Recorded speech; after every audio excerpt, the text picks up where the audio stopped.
Bonjour, and welcome to all of you comic book geeks, readers and collectors to the top 10 of the week. A little bit of comic chat, as I say on the thumbnail.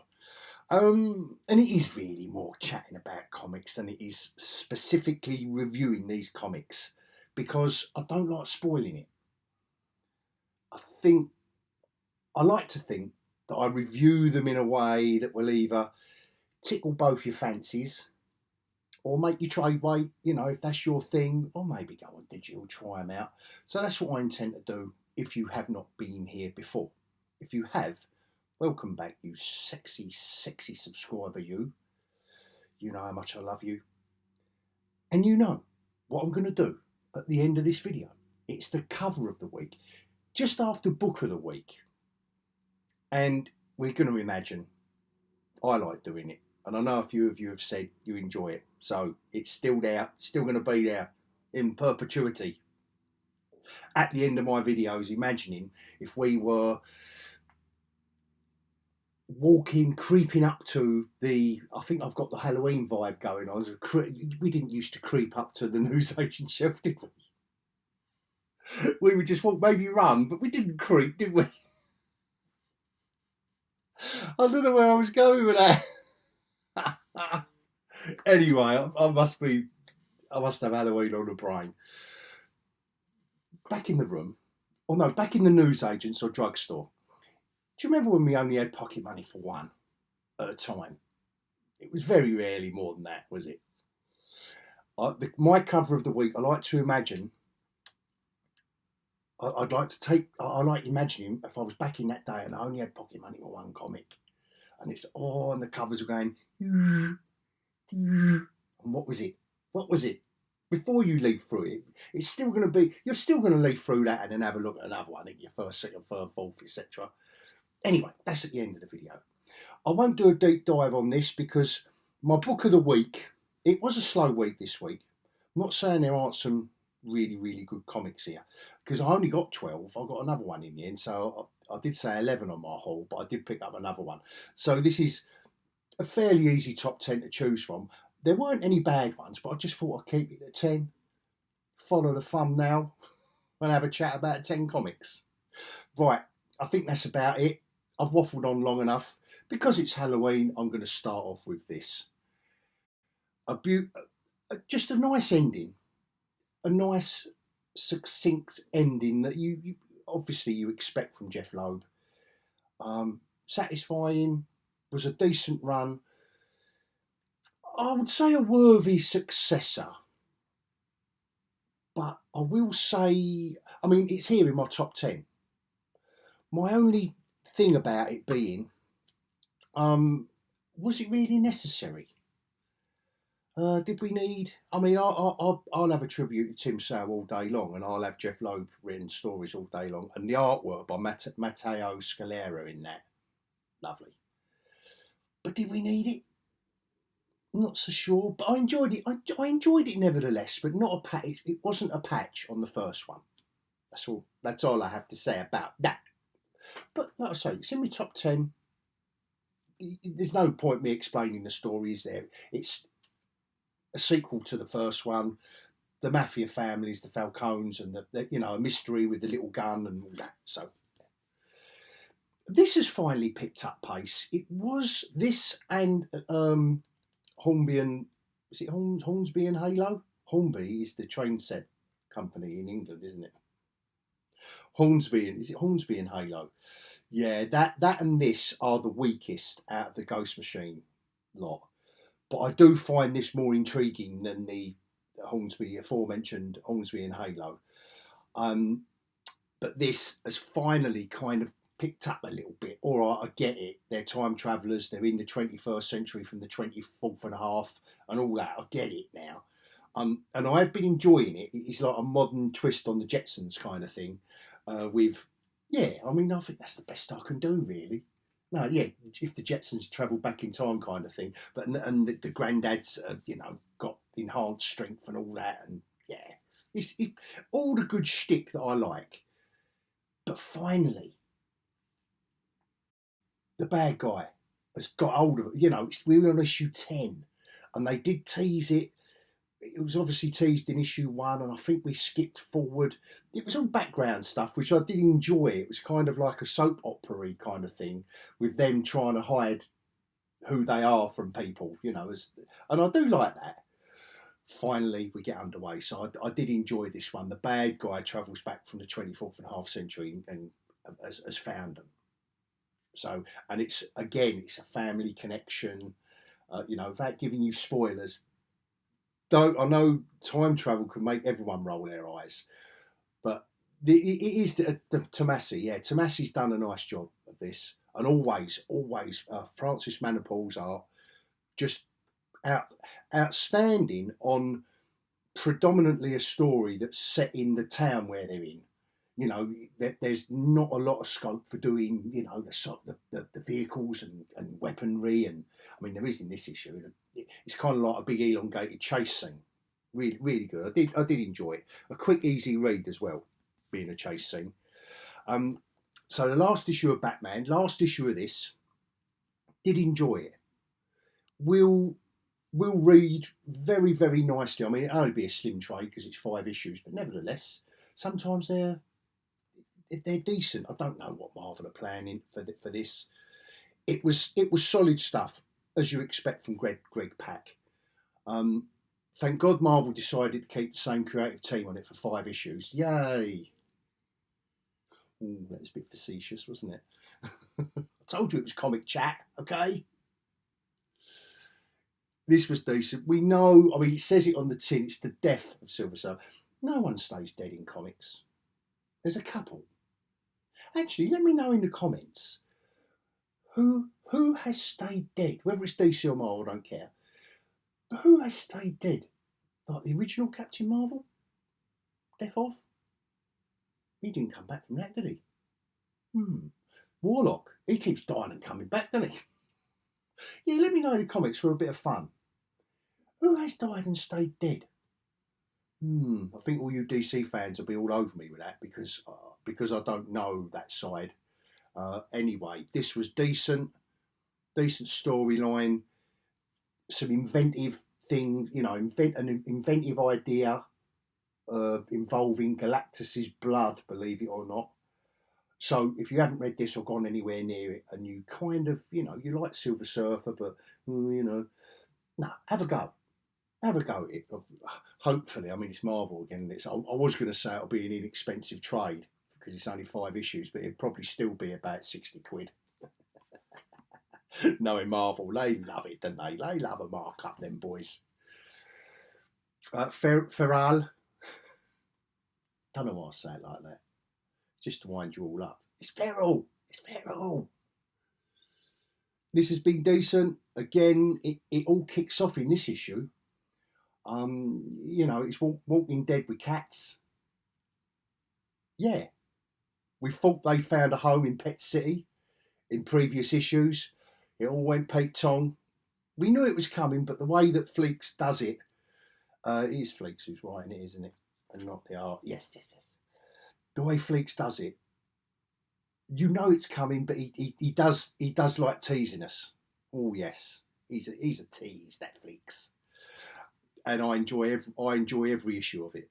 I really do. Puts the good guys in peril. We always know who the bad guys are, or we know they're a bad guy, and it's the reveal.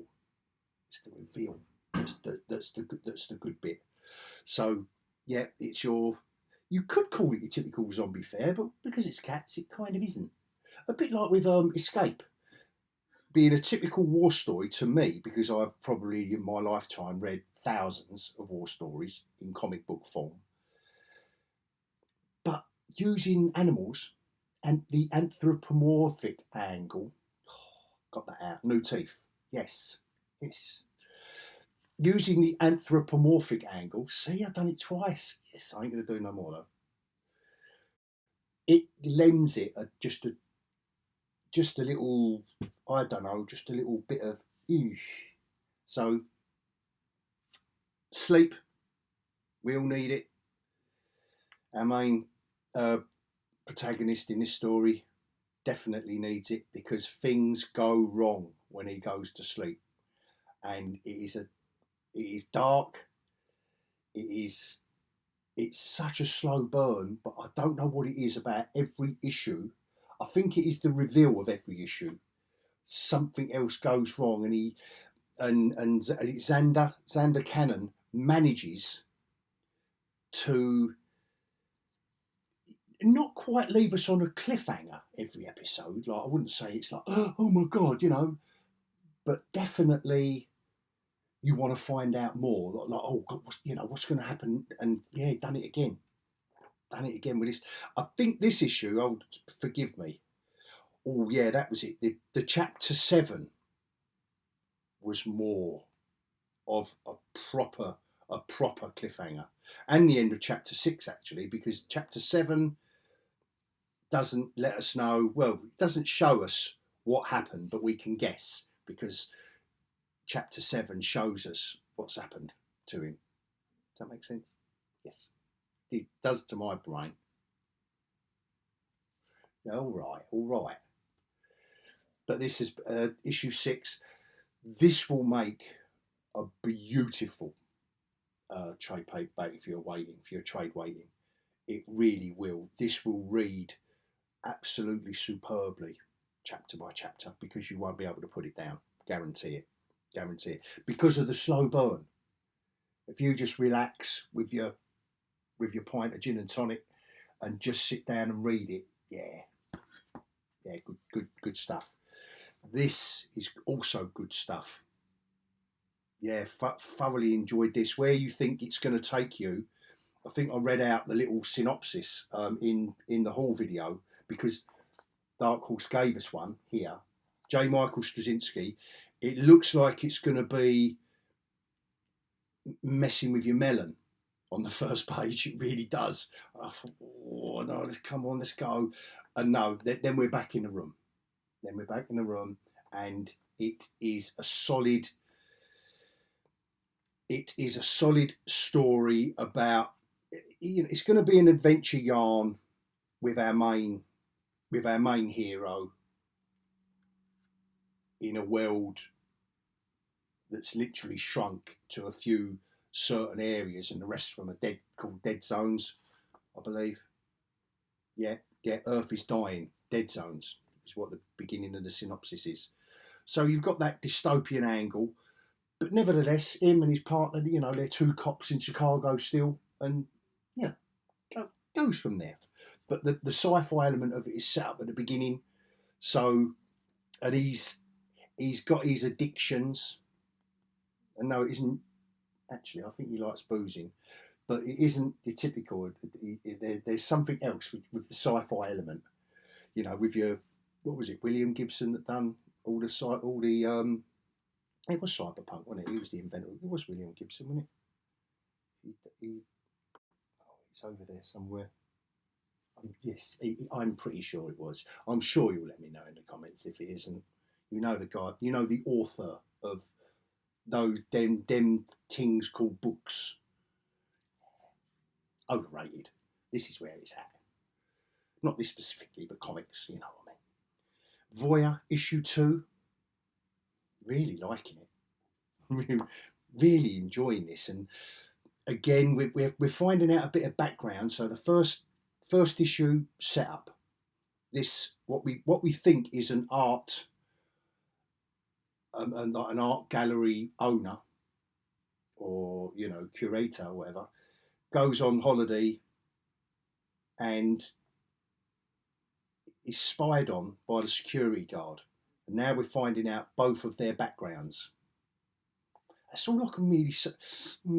Again, they give you synopsis on the back. Ignition Press, 10 out of 10. 10 out of 10 for content, to be fair, and 10 out of 10 for this. They reeled me right in. They're I think I said last week, they are my new favourite thing, Ignition Press, because they're doing different genre stuff, nice, classy.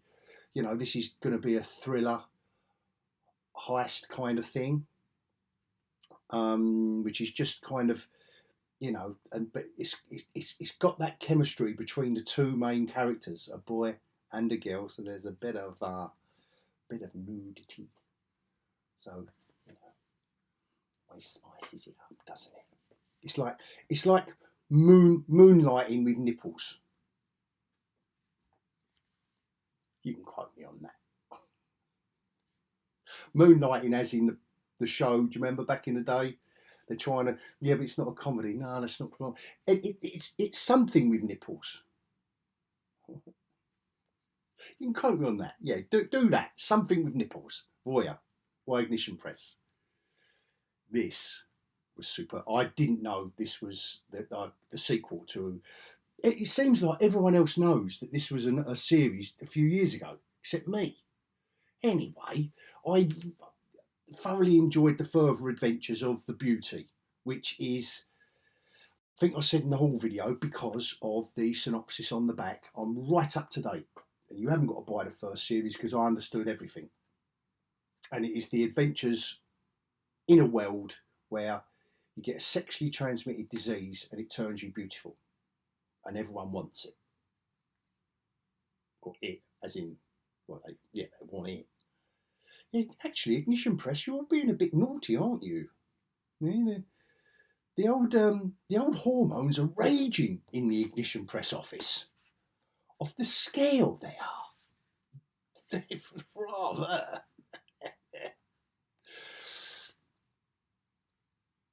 Last two. And I don't do these in any particular order, but yeah, I've got to say this is the runner-up for Book of the Week.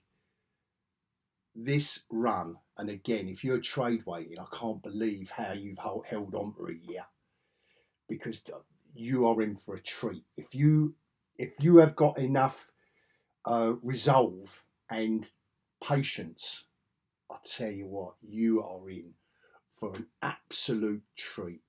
Wade and Samney on this have taken, this issue goes really, really there, as in the nod and the wink to the old 60s TV show. Not the campness, but just certain things. Like there's a panel where they're going up the wall, and someone's opened the window, that kind of thing. Just one panel where it just puts a smile on your face. The whole thing, every issue has put a smile on my face, I've got to admit, because this is, it's action packed every issue, without being over the top violent, and that takes some doing. That's what the superhero genre is kind of, until Frank Miller took it that way in the when would that have been? Dark Knight and Daredevil, when he was properly taking it there to other realms of like almost ultra violence. And the next book up is that it's glorious, but it's not this. It's almost like this, and I might as well tell you what the Book of the Week is. It's this annual, and you all know, this blew everything away.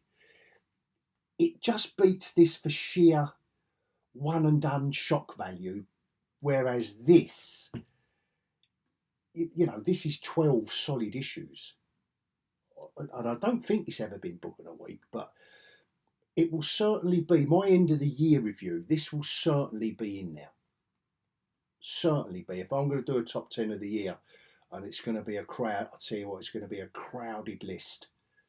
I'm going to have to be ruthless to cut it down to 15 for that top 10. It's simply a delight to read. Superhero Fair, as Mark Waid, as that name, he just gives it, it's going to be a great story told well, not overcomplicated. I think he saves that for the other books, which I've kind of dropped. It's too much going on. There's too many DC characters in it that I don't know, and I don't know their backgrounds. So I know that all you DC fans are loving it, because they're all the characters you come to know and love over the past 30 years. I haven't, and trying to get my head around it. But this, oh yeah, just Batman, Robin, Alfred, Clayface, Two-Face, end of. And obviously that's not it. and I'm kind of underselling it a bit because I don't want to, like I say, I don't want to spoil it too much. But if you just like your Batman, yeah, just simple story told well from obviously year one, Robin's year one. This is Robin's. So yeah, and he just stops short of making Robin annoying and irritating, which he can be in other people's hands. But no, he just stops short. Obviously, he's a precocious. I don't think he's even precocious teenager. But it's all about, and how he ends it. It's really not. It's just nice, and there's room for nice.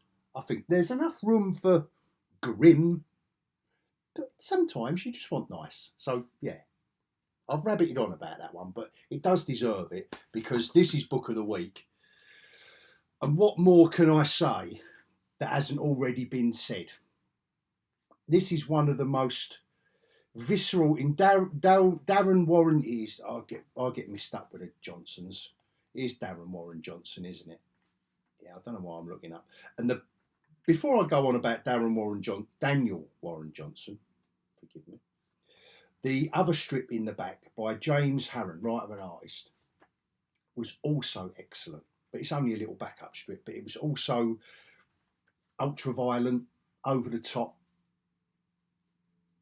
which is what the absolute thing is supposed to be, particularly with Batman. But in Daniel Warren Johnson's hands, oh my God, he absolutely. I think there's one, yeah. Oh, actually, one, I was going to say, like, yeah, there's probably 3 or 4 pages of setup, and the rest of it is beating up Nazis, setting fire to them and crushing them with a big earth mover truck. He goes to town. He goes to town on the racists in a town that he comes across. Does that make sense? Yeah, goes to town on the racists in the town. Yeah, I like that.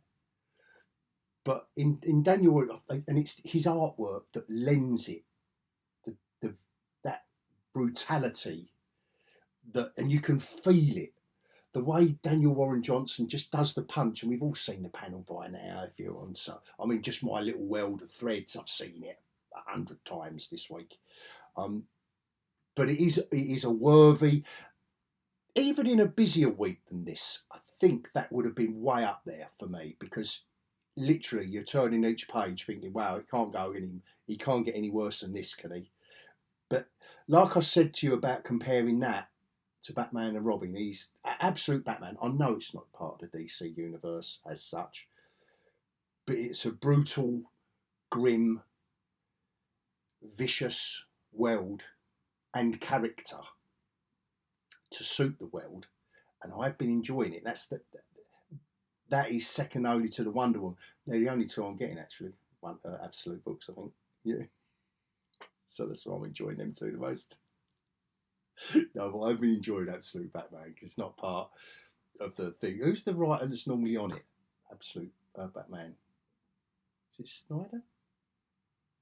Yeah, it is now. But when Dragotta is doing the artwork, that's when I'm loving it.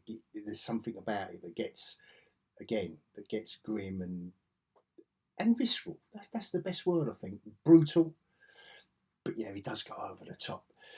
A thinly veiled, I mean, what we all know what's, without getting too political, but just forgive me for 30 seconds, it does seem like it's bubbling under with these American writers, what is going on in their country at the moment. You can see it come, and that is a very, very thinly veiled political statement. But I loved it. My book of the week. It's not, I mean, cover of the week, it is setting out its stall. I've got to say Batman and Robin for cover of the week because this image just says it all.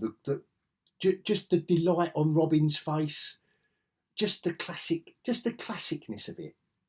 It harks back to an era. So I think, you know, that's definitely in running. Other than that, it is slim pickings. I've got to say, very, very slim pickings. For a comic called Voyeur, A little bit of bra and panties action doesn't go amiss, does it? That's going to get you picking up that comic. This might have been on the top shelf with Howard Chaykin's Black Kiss, but this is nowhere near that, don't get me wrong.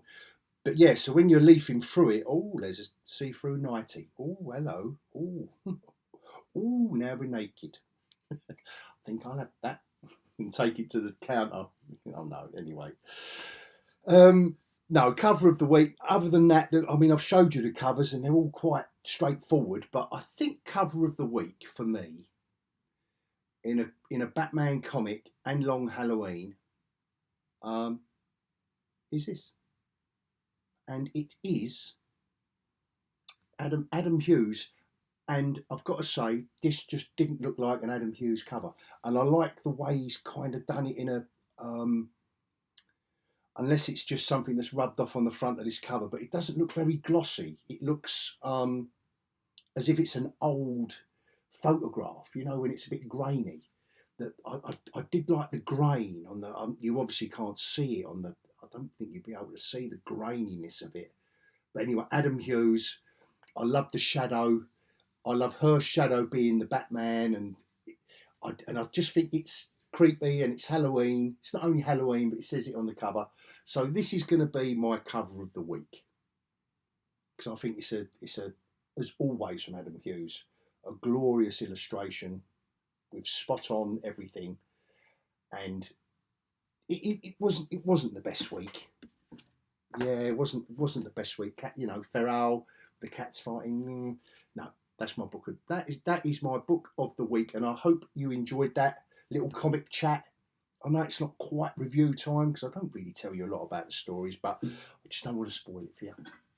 And if you followed me this far, thank you very, very much, because I know it. You know, I do rabbit on, and the video goes on, and look, I'm still doing it now. Anyway, thank you. Really do appreciate. You know, I appreciate you all. And until next time, I'm going to bid you all adios.